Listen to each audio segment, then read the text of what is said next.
The studio lights cast a harsh glow over the set. The crowd is hushed, the air thick with anticipation. On one side of the stage, Zohran Mamdani sits, his posture calm, but there's a fire behind his eyes. Across from him, Bill Maher's usual smirk is absent. Something's shifted tonight, and both men know it. The tension is palpable, the stakes higher than they've ever been before. The question hangs in the air, and it's one that's been burning for weeks, one that has divided audiences. Should the richest 1% pay higher taxes to fund social reform?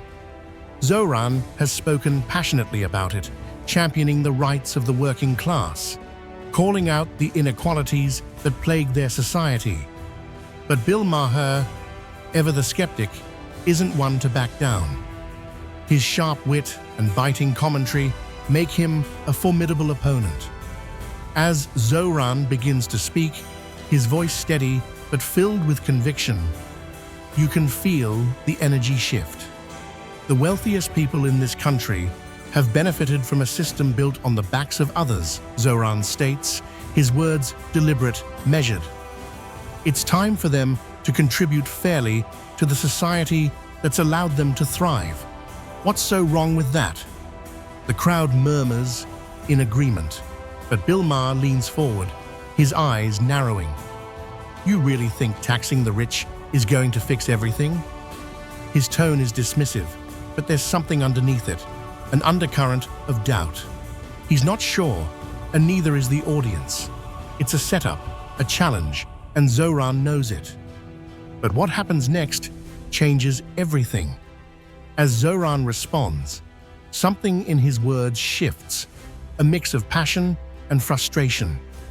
He speaks of real families, of people he's met on the campaign trail, of lives that depend on the policies being debated. His voice rises, the studio's energy crackling with each word. But Bill Maher, still unfazed, presses on. So you think the wealthy will just roll over? That they'll accept paying more? You've clearly never been in their shoes, Zohran. The room feels like it's holding its breath. Zohran's eyes lock with Bill's, unflinching. And then, the moment, Zohran leans forward, his voice calm but unwavering. You don't get it, Bill. This isn't about them. This is about us, about the future we want to build. And if they can't see that, then maybe they're not the ones we should be listening to. The words hang in the air like a challenge, but there's something else in them, an invitation to think, to rethink the way society operates. For a moment, the studio falls silent.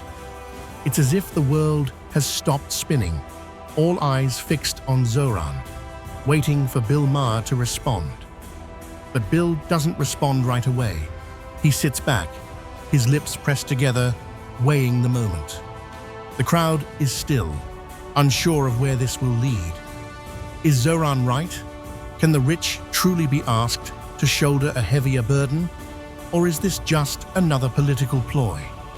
The questions linger in the air, unresolved. And then, the first crack appears. Zohran's gaze never wavers, and the tension in the room is almost unbearable. Bill Maher's voice cuts through the thick silence, sharp and calculating. So, what you're proposing, Zohran, is essentially a massive redistribution of wealth. And you think that'll somehow solve the fundamental issues facing this country? His words are like daggers, each one designed to poke holes in Zohran's argument. The crowd leans in, waiting for the response. Zohran doesn't flinch. His eyes lock onto Bill's with the kind of intensity that makes you believe in every word he's about to say. It's not about redistribution, Bill.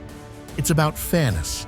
It's about giving everyone, regardless of their background, a fair shot at the American dream. The room is still, the weight of Zohran's words sinking in. The notion of fairness, it's something that everyone can relate to, something that transcends political affiliation. But Bill isn't done. He knows the kind of power that comes with poking at the ideals of fairness. "And who decides what's fair?" Bill asks, his tone dripping with skepticism. "You? Your government? You want to be the one to decide what people can and can't have?" For a moment, Zohran hesitates. It's not an easy question. No one wants to be seen as the arbiter of fairness, the judge of what others deserve. But Zohran, with his unwavering belief in the power of collective action, responds calmly. It's not about deciding for others. It's about creating a system that works for all of us. We live in a society that claims to be built on equal opportunity, but how can that be true when the rich continue to hoard wealth, while the rest of us are left to fight for scraps? The words land with force. A murmur ripples through the crowd. This is a point that resonates deeply with many people, especially in a country where the gap between the rich and the poor continues to grow. But Bill isn't finished. He leans forward again, eyes narrowing, determined to push his point further. "But Zohran, by taxing the rich more, you're essentially punishing success. You're punishing people who've worked hard for what they have. You're saying they should give up their success just because they made it. What's fair about that?" Zohran shakes his head, his voice steady but impassioned. "It's not about punishing success, Bill. It's about holding the powerful accountable. The richest people in this country aren't paying their fair share because they've found ways to rig the system. It's about breaking that system and building something better, something that works for everyone." The debate is reaching a boiling point. The stakes couldn't be higher, and the audience is on the edge of their seats. Bill Maher's face is a mix of disbelief and challenge, but Zohran's words are landing with force. It's clear that this is more than just a debate. This is a clash of ideologies, a battle for the future of the country. But then, just as it seems like the tension will break, Bill Maher leans back in his chair, a small smirk tugging at the corner of his lips. "You know, Zohran, you're passionate, I'll give you that. But passion alone won't fix this country. You need more than just ideas. You need results." Zohran doesn't flinch. He stands tall, unwavering. "And that's exactly what I'm fighting for, Bill. Results that benefit everyone, not just the richest few." The room goes quiet again, the weight of his words hanging in the air. Bill Maher stares at Zohran for a long moment, as if weighing the future of the debate. And then, without warning, he delivers the line that will send the audience into a frenzy. "You think you can take on the establishment? You think you're ready for that fight?" Zohran doesn't answer immediately. He takes a breath, his gaze steady. Then he leans in slightly, his voice calm but filled with determination. "I'm already in that fight, Bill, and I'm not backing down." The crowd erupts into applause. This isn't just a political debate anymore. It's a battle for the soul of a nation. But is Zohran ready for what's coming next? Is he prepared to face the full force of the establishment? And more importantly, will his message resonate with the people who need it most? The applause fades, but the tension in the room only grows. The cameras are rolling, and the audience is captivated. Zohran Mamdani has made his stand, but Bill Maher isn't one to back down so easily. He shifts in his seat, preparing for the next round. His gaze never leaves Zohran, the challenge still in the air, sharp and unyielding. "You're talking about dismantling the system, Zohran," Bill begins again, his tone less mocking now, but still brimming with suspicion. "But what happens when you break it? Who picks up the pieces?" His question isn't just an attack, it's a genuine inquiry, one that cuts to the heart of the issue. If Zohran succeeds in his plan, what's the alternative? What will rise in place of the old system? Zohran leans forward, his expression thoughtful but resolute. He's not here to defend the system. He's here to challenge it, to reimagine what it could be. The system we have now is broken, Bill. The pieces aren't just scattered. They're stacked in favor of the powerful. The pieces that need to be picked up are the ones that serve the people. And that's what we need to rebuild. A system that works for everyone, not just the few who hold all the cards. His voice is unwavering, and the crowd listens intently. This is the moment that many have been waiting for. The chance to hear Zohran's vision for a new society, a new way of doing things. The people in the room aren't just interested in political rhetoric. They want to know what Zohran will do differently, how he'll fix what's been broken for so long. Bill Maher's face tightens, a subtle sign that Zohran's words are getting under his skin. Rebuild the system, he repeats, as though testing the weight of the idea. And who decides how it's rebuilt? You? You and people like you? Zohran's eyes narrow slightly, but his voice remains calm. Not just me, not just people like me. It's the people who have been forgotten by the system, the ones who've been left behind. They deserve to have a say in how this country is run.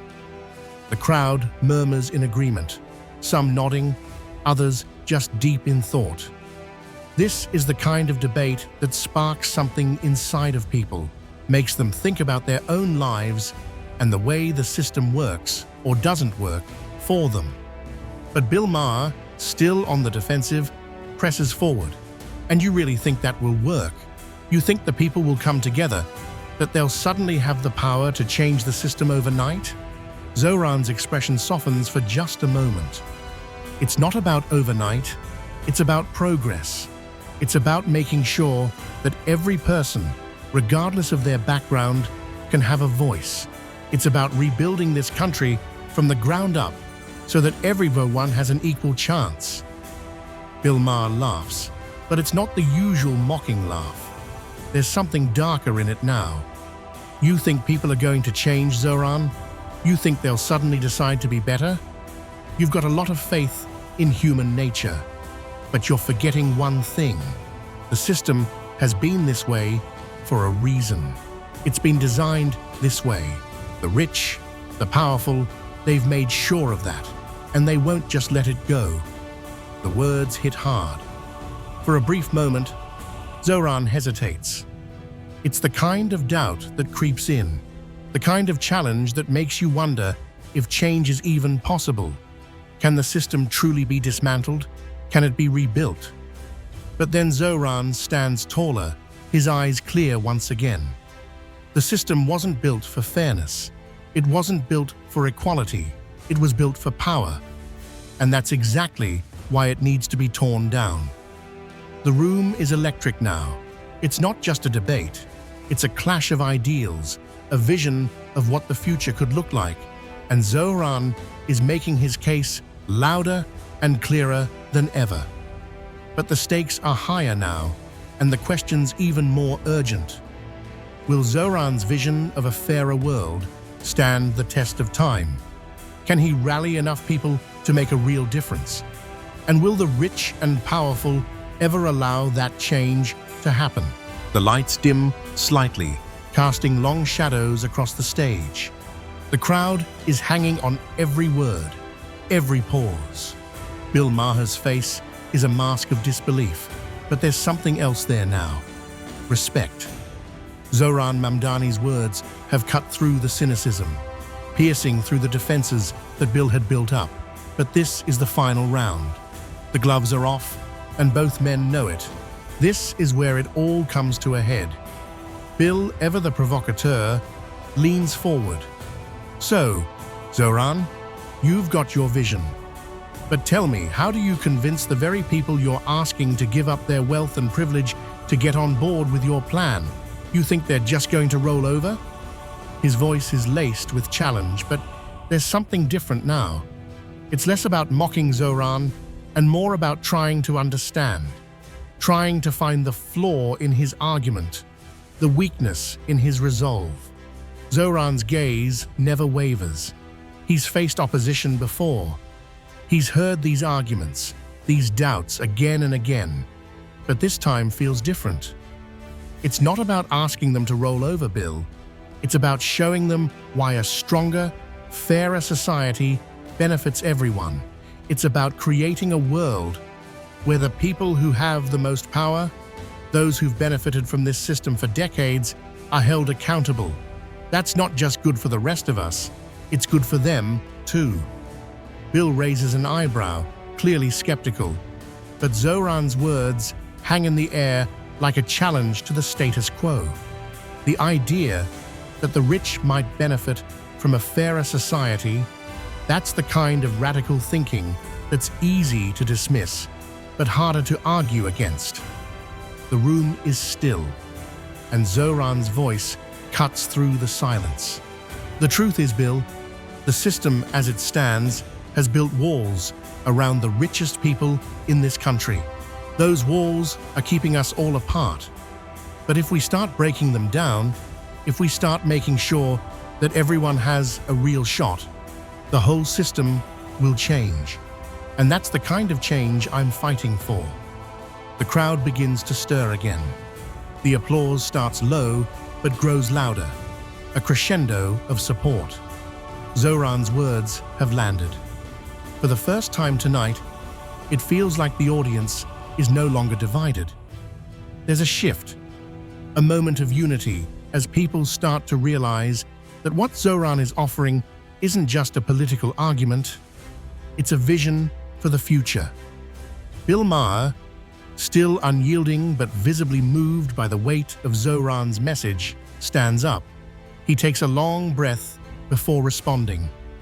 Well, Zohran, I have to admit, you've made your case, and I may not agree with everything you say, but there's no denying your passion. You're here for a reason. Zohran stands as well, his expression calm but fierce. I'm here because the people who are suffering deserve better. I'm here because we have the power to make this country work for everyone, not just the rich and powerful. The applause grows louder. The audience is with him. This isn't just about tax policy or social reform anymore. It's about hope. It's about believing that a better world is possible. And Zohran Mamdani has given them that belief. Bill Maher steps back, acknowledging Zohran with a nod of respect. All right, Zohran, you've got my attention. You may just be the future of this country. But now, the real question is, can you make it happen? Zohran smiles, a quiet confidence in his eyes. I'm already making it happen, Bill, and I'm not stopping now. The crowd erupts into applause. This is it. This is the moment. Zohran Mamdani, a man of conviction and vision, has stood toe-to-toe with one of the sharpest minds in media, and he's emerged victorious. The future may still be uncertain, but one thing is clear. Zohran Mamdani is here to stay. He may not have all the answers, but he has something more important: the courage to ask the tough questions, to fight for the change that so many are desperate for. And in this moment, Zohran is the hero. If you've enjoyed this heated debate, don't forget to like, subscribe, and share your thoughts in the comments below. What do you think of Zohran's vision? Let's keep the conversation going.